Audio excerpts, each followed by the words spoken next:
What's going on? My name is Ryan, and if you've just stumbled across my YouTube channel because I recently posted some big BMX footage of my new bike here, the Radio Legion 29er, you might be wondering why there's so much skateboard footage on the channel. So for the last 4 years, I've been working on a project called the Ontario Skate Park Tour, and my goal was to travel to every skateboard park in Ontario. Part of it was to keep me excited about skateboarding because I'm in my late 40s now and I just wanted a reason to just stay excited about skateboarding. And I thought it would be cool if I could share all these parks with everybody and show all the skateboarders in Ontario all the cool parks that are in our backyard, and maybe inspire others to go and travel to some new skate parks. But I also have a very deep history in cycling, so not just BMX, but cycling as a whole. So I thought I would make a video to just sort of talk about my history in cycling. And also, I thought this would be cool just for myself as sort of a recap over the last, 40 years of riding bikes, because I haven't really talked about that much on my channel. If you scroll way back into my video feed, you'll see some mountain biking footage and some dirt jumping. But I thought I would kind of amalgamate everything and just make a pretty cool video talking about my history, where I've come from, and where I'm going to with bikes. So right here are my 3 current bikes that I own. That being said, my NS Bikes Metropolis one over here is up on the chopping block. It is for sale and I've got it posted online. And I'm gonna wait for the right buyer because I know this is worth a good sum of money. I paid a good sum of money for this thing and it served me well, but it's being sold because the frame is just too small for me at this point. So I've talked about this throughout my skateboard videos over the last 2 years, but I developed very severe knee tendonitis and it's been ongoing for almost 3 years, and I've been through every treatment you can imagine, and I've been in physio for the last 2 years. And my knees have gotten better, they're usable again, and I can skateboard again, but I'm prone to this issue now, and I've got to be careful about what I sort of ask my knees to do. So that has led me back into cycling, because cycling's a little easier on my knees. But here's the problem. If I'm riding a very small bike, so like a standard like 20-inch BMX, or even a 26-inch dirt jumper, like this one, I can't actually ride them anymore because I'm sitting so low and there's so much pressure on my knees when I pedal in that position. So I'm fine on my road bike because my seat's so tall, I've got full leg extension, and that doesn't seem to bother my knees. So I put in about 1.5 years on this bike, and my goal was to learn manuals and do some dirt jumping again, and I got pretty far into that goal, but my knees were just outrageous with like tendonitis, pain, and a lot of problems, and it was just, the bike was too small. So although this is probably one of my favorite bikes I've ever owned in my entire life, I've decided to sell this off because it's just not usable for me anymore. The frame size is just too small, so I can't, like, I could use it to dirt jump, but I can't ride it anymore. I can't just cruise down the street. The seat height is too low, the frame is too short, and it's great in terms of it acting like a BMX, but it's not great in terms of rideability. So my first real bike outside of something that had training wheels on it was a BMX bike from Canadian Tire. And I remember back in the day, it didn't even have like brakes. It just came with a coaster brake, and that's what you had. And I just remember my friends and I just ripping down the street and slamming on the coaster brake and just pulling the longest skids that we could do. And I just loved that bike. I could bunny hop a little bit and I really enjoyed it. And actually my very first serious injury was on that bike. I had like a plank of wood on a couple of bricks, and I was using it as a jump, and I sort of came off sideways one time and I wiped out, hit my head, and got my first concussion. And so my first real sports injury was on a BMX bike. And I don't know when I got rid of that bike, but I probably didn't have a bike again until my mid-teens. And at that point, I actually still didn't have a bike. I was riding my dad's mountain bike. So we had a really nice mountain bike for back in the day, had cantilever brakes back then. And that's what I would ride, but I wasn't really riding back then. I mean, I would just, kind of steal my dad's bike if I was going to like a beach party or something. So I rode it around because I didn't have my license at that time, and it just served its purpose as transportation, but I wasn't thinking of myself as like I'm cycling. It was just like I want to get from point A to point B, go to my buddy's house. So that's what I was using through my teen years, and I really didn't have my own bike again until I was in my early 20s. And at that point, I had started living with a BMX rider, and I was also touring in a skateboard show that included BMX. So I really kind of got back into BMX through my roommate and through just touring and hanging out with BMXers a lot more. I got back into BMX. So it's at that point I decided to buy my own bike. I had been borrowing my friends' BMXs and just kind of, messing around a little bit. But I decided I'm going to save up, and I got my first real BMX myself, and it was the Schwinn J-Miron Hydromatic Comp. And this thing was amazing. Had this pearl white coat on it, and it was a tank, but literally a tank. The thing probably weighed like, I don't know, 50 pounds. Like, just to bunny hop it, you had to be Arnold Schwarzenegger. The thing was a monster, but I actually learned to ride mini ramp and do a little bit of park riding at that point, and I loved that bike. But it was too heavy, and I didn't really like the bike that much, so I ended up selling it. And I went through several incarnations of bikes that were like, I'd get a frame from somebody and I'd build it up. But my real bike that I had for a substantial period of time as a BMX bike was a Specialized Fat Boy, and I absolutely loved that bike. So actually I got some footage. Let's take a quick look at some footage of me riding the Specialized Fat Boy.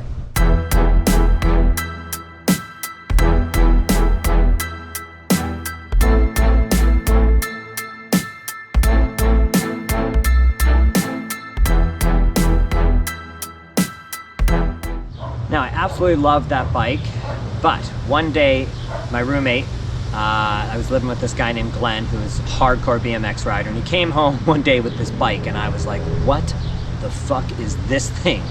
And it was a 26-inch mountain bike, but I had never seen something like this. So this, we're talking now, is right around 1999-ish, and companies started producing specific like dirt jump mountain bikes, right? So this is when free riding is really coming in.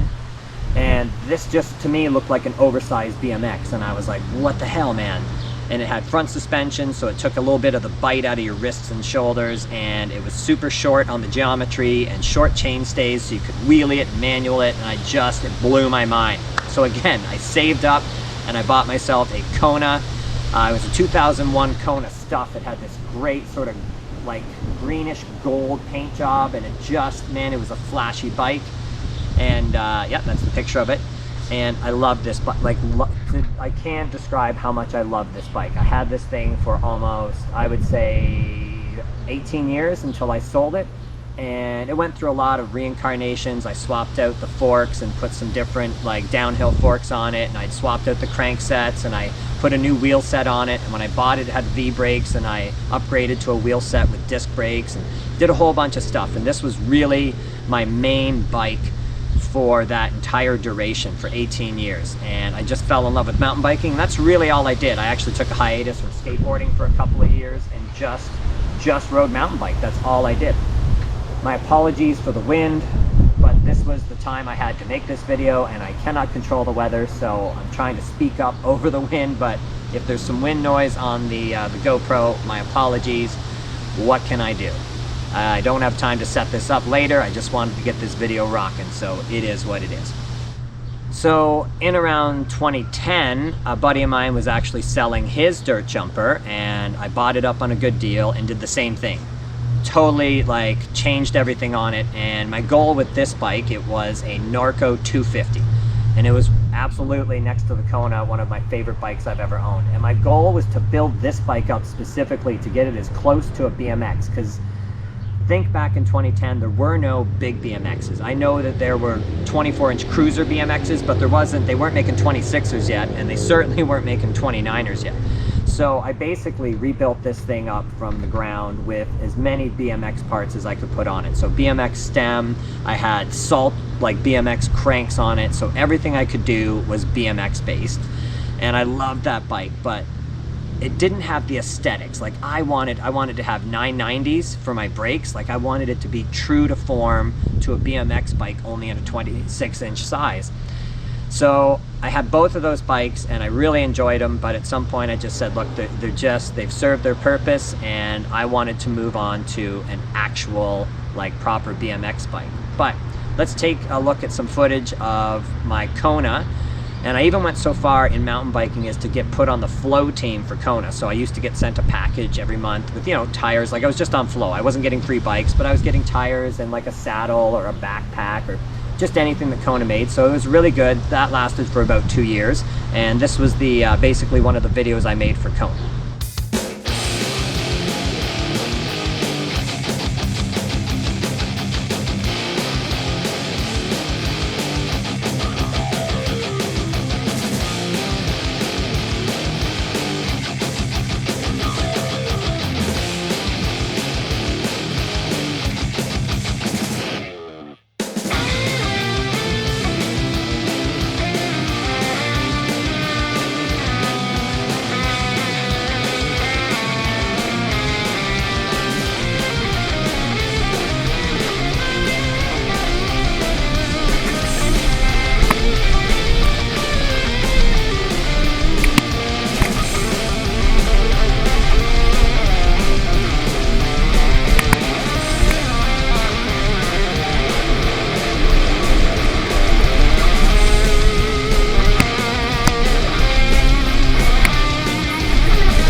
Okay, so at the end of the video there, I snuck in some dirt jumping footage from a park in Kitchener, Ontario called Mount Trashmore, because it was built on a dump. And that was the Norco 250 I built up, and that was some dirt jumping I did with that. So, I mean, I was really into the free ride mountain bike scene. I was doing urban riding, and I was doing dirt jumping and park riding, and just loving life on those bikes. At some point, I just decided, you know, this isn't where I want to go with these bikes, so I ended up selling the Norco 250, and I kept my Kona, but I wasn't riding it a lot. And at this point, I actually was taking a hiatus from skateboarding, and I wanted to just try something totally different. And I got into triathlon. So earlier in my life, I was also a runner. I used to race cross country. So I also took swim lessons for like 10 years when I was a kid. So, I mean, swimming was natural, running was natural, and cycling all seemed natural. And when I sort of saw triathlon in the 2012 Olympics in London, I went, whoa, that would be something cool to try. So I decided to get into triathlon. And at the same time, I met my wife, Chris, and she was a road cyclist, and she was actually racing with the team at that point. So she kind of guided me into the world of road cycling. I got my first chamois. Mental note, don't put your underwear on under your chamois. That's what I did the first time. What a rookie move. Right away, my wife was laughing at me. It was, I think, our second date, and I had underwear under my chamois. So the chamois is like the spandex that you wear for cycling, and it's got a little pad in it. So I was really green into road cycling. And after about a year of road cycling with her, I actually ended up getting a job at an outdoor retailer through my mountain biking skills. So I had built up a bunch of bikes, and I had some bike building skills. So this outdoor retailer hired me on, and I worked in the bike department, and I also worked as a bike builder in the shop. So that experience opened me up to worlds of cycling, like types of cycling I had never even been exposed to or thought of or even considered trying. So that brought me into a totally new phase of cycling, and I was exposed to not only like road cycling and high-end bikes like carbon fiber bikes and why you would go carbon fiber, and then I started to learn about all of the different levels of, like, you know, your group sets, your cranks, why one crank set might be better than another, or why you might go with one derailleur over another. So I learned a ton about cycling, like everything there is to know. I was in that bike shop and working in the the bike area for about 2 years. And during that time, I got really experimental, and I just started buying up all kinds of used bikes and rebuilding them and working on them. And I think during that time, I probably owned 15 different bikes, and that's everything from like fixed gear bikes, single speed bikes, commuter bikes, different versions of commuter bikes that I built up.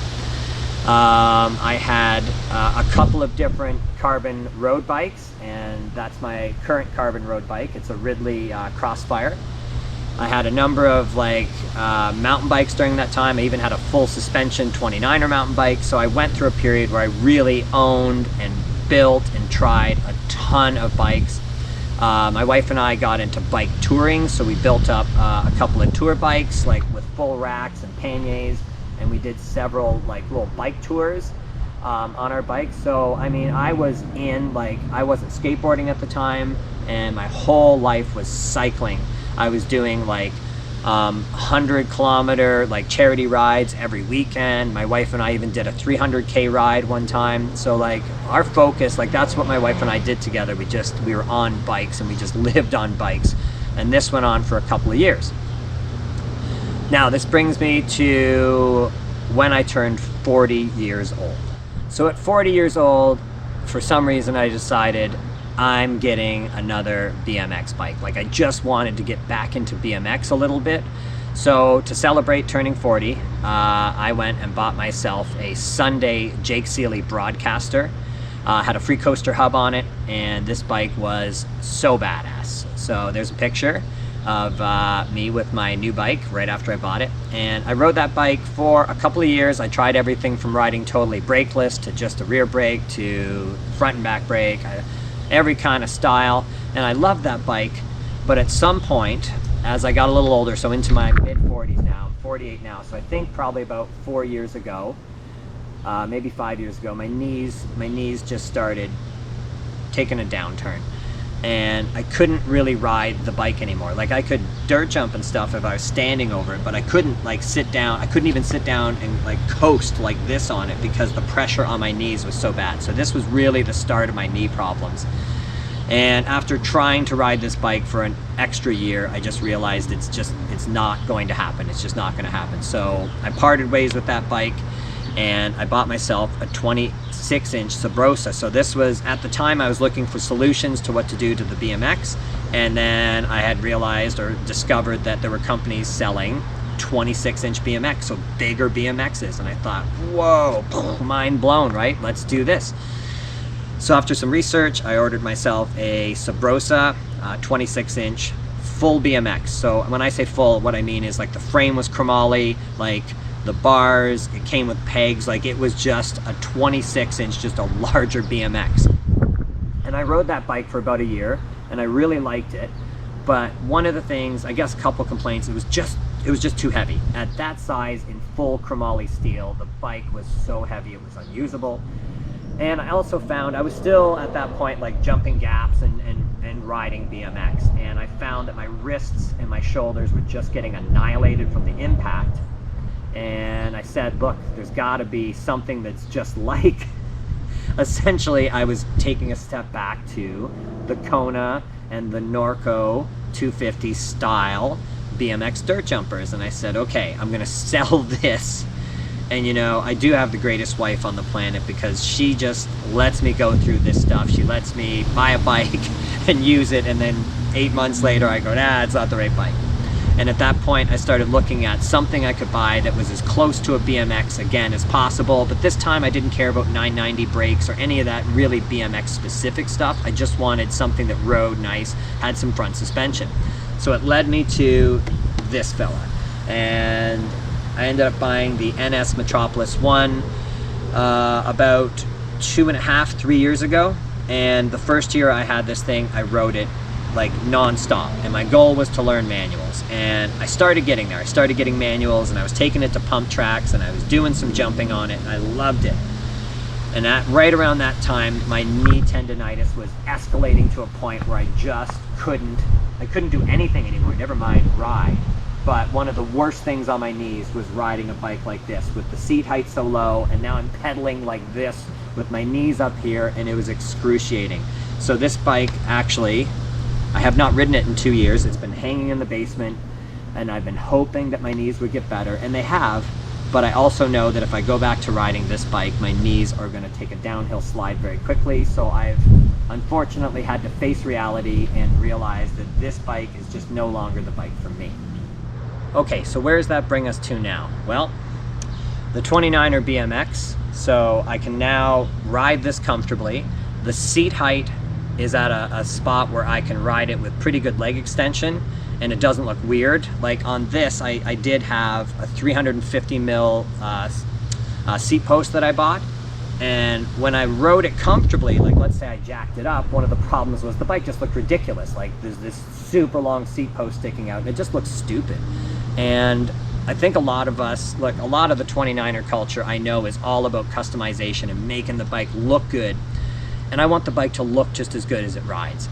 So with this, I can have the seat height up so it's comfortable and it doesn't look weird. I'm going to do a few different things to this, and I'm not going to talk too much about this bike because I plan to make future videos and a lot more 29er content on this channel. So I'll cover this bike more in depth as that goes on. The first thing I'm doing though, I've got some S&M foo bars coming that are 8-inch versus these 6. So I want the bars taller, because the problem is once you get the seat to a certain height, the bars are almost level with it now, and it doesn't give you that BMX feel. Like when you're cruising on a BMX and you're sitting on it, the seat's down here, the bars are up here, and you feel like you're cruising. And this doesn't have that feel yet because my seat is so high, the bars are level, and I feel like I'm kind of leaning over. So that'll be one change, but I'm going to do some work on this and customize it. So that means once I find the right buyer for this bike, I will have 2 bikes, and that's it. That's the plan now to move forward. I think at its highest I had 10 or 11 bikes at one time, or at least that was the combination between my wife and I. I've probably had more than 30 bikes in my life that I bought, customized, rode for a while, and sold. So I've got a pretty deep history in not only just cycling, but every type of cycling. I've owned every kind of bike. I've worked on every kind of bike, from old 10 speeds all the way up to full carbon bikes like my bike up here. So it'll be my Radio Bike Co. 29er Legion for cruising and playing on and learning wheelies. And then my Ridley up here, which is going to be just my road bike. This is a cross bike. So if you don't know what a cross bike is, basically it's like a combination between a 29er mountain bike and a road bike, right? So it's a full carbon frame and it looks like a road bike, but the frame has wider clearance, so you can get a bigger, knobbier tire if you'd like to put something more aggressive in. So this thing will do everything from single track trail to gravel riding to just road riding. It will do everything I need it to do. It's the jack of all trades, and then this will be the toy to play on. But I did want to make this video to just sort of go into my history of bikes and explain why there's now going to be some 29er footage on my channel. And some people might think I've just taken a left turn and got into cycling or got into these big BMX bikes. But I have been in cycling since I was 6 years old. It's been a huge part of my life, just like a lot of us. Everybody's got a bike, but I mean, I've really spent a lot of time in the saddle of a bike, doing everything from touring to road riding to charity rides to dirt jumping to bull riding, even some vert riding on BMX. So that's going to be the channel going forward. There'll always be some skateboard content, but now there's going to be a mix of skateboard and big BMX content. Alright, and last but not least, I think some of the other things I'll put in. So I'm not really sure what the videos will look like going forward. I'm certainly going to make a video every time I customize something on this. I'm planning to do sort of a progression of wheelies. So I'll get some footage of where I'm at now with wheelies, which is essentially 4 pedals. And where I can get to hopefully by the end of just this summer. It's July now, and I'm hoping before winter hits here in Ontario, Canada, that I'm doing some wheelies, and I'll show you some progression. And then I'm also going to have some skateboarding in the channel, and I'm also going to share some of my expertise, if you will. So because I've worked on so many types of bikes, and I've worked in bike shops, and I've been around the industry, I'll also share Some of the little tips and tricks and things, I may talk about different components and why certain things are better than other things or what their uses are. So I don't really know where exactly the videos will flow. I'll let that sort of happen organically. But again, I just wanted to say that, you know, now I'm a skateboarder and a cyclist overall. I don't even want to say a BMX rider because I'm a cyclist. I ride anything. You give me something with 2 wheels or 4 wheels and I am on that shit for sure. So hopefully you'll join me through this journey. If you came here for just big BMX footage, there'll be lots of content coming out in the future. Maybe you'll like some of the skateboard footage too. But that's where the channel's gonna go. Hey, it's my channel, and I'll take it wherever I damn well please. All right, guys, I'll see you in the next video.